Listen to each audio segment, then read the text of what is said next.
Safety EPF maturity के time पे आपको अच्छा खासा रिटर्न भी प्रोवाइड करता है as compared to other fixed options, क्योंकि इसमें आपके अमाउंट पे टैक्स एग्जेम्प्टेड होता है। प्लस जो आप इंटरेस्ट रिसीव करते हैं from the contribution of employer and employee, उसमें भी टैक्स एग्जेम्प्टेड होता है।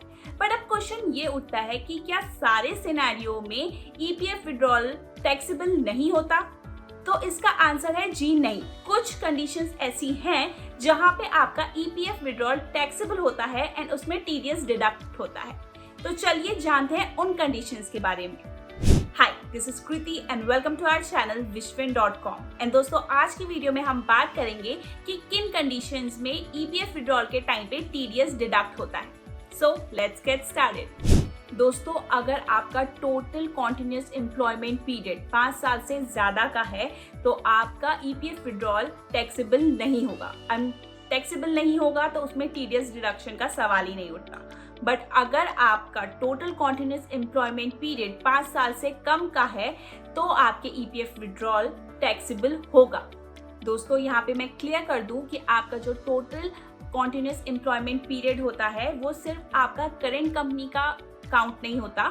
आपका करेंट कंपनी प्लस जो आपने प्रीवियस कंपनीज में काम किया है वो सब टाइम मिलाकर आपका 5 साल से ज्यादा होना चाहिए, तब आपके ईपीएफ विड्रॉल में टैक्स नहीं लगेगा। अब हम बात करते हैं कि अगर आपका टोटल कॉन्टिन्यूस एम्प्लॉयमेंट पीरियड 5 साल से कम का है तो किन कंडीशंस में आपका टीडीएस डिडक्ट होगा।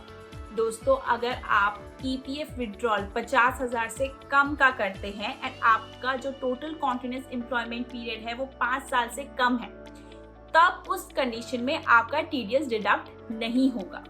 बट वहीं अगर आपका टोटल कॉन्टिन्यूस एम्प्लॉयमेंट पीरियड जो है वो 5 साल से कम है एंड आप 50,000 से ज्यादा का विड्रॉल करते हैं तो कंडीशंस हैं जहां आपका टीडीएस डिडक्ट होगा।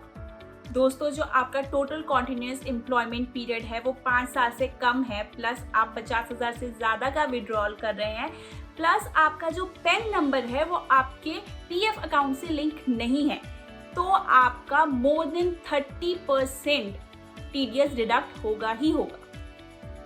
अब अगर आपका जो पैन नंबर है वो आपके पीएफ अकाउंट से लिंक है तो 2 कंडीशन होगी। पहली, अगर आपकी इनकम बेसिक एग्जेम्पशन लिमिट से कम है तो आप अगर विड्रॉल के टाइम पे 15G या 15H फॉर्म सबमिट कर देते हैं तो आपका टीडीएस डिडक्ट नहीं होगा। बट अगर आपका जो इनकम है वो बेसिक एग्जेम्पशन लिमिट से ज्यादा है तो आपका 10% टीडीएस डिडक्ट होगा।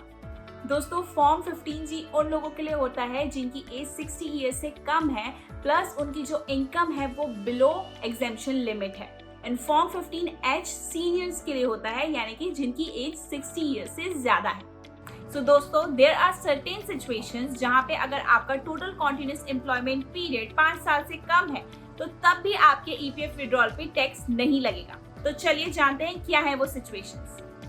दोस्तों, जब भी आप न्यू जॉब में जाते हैं उस टाइम पे आप अपने पुराने पीएफ अकाउंट में से जो अमाउंट है वो ट्रांसफर कर दीजिए अपने नए पीएफ अकाउंट पे। यहाँ पर आपके पुराने पीएफ अकाउंट से अमाउंट विड्रॉ होकर नए पीएफ अकाउंट में जमा होता है, बट यहाँ पर आपका कोई भी टैक्स डिडक्ट नहीं होता है।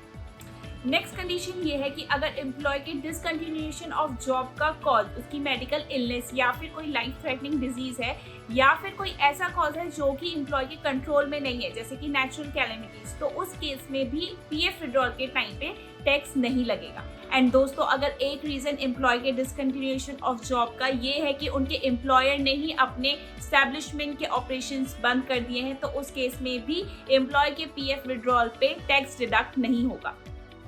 सो दोस्तों, ये थे TDS deduction rules regarding EPF withdrawal.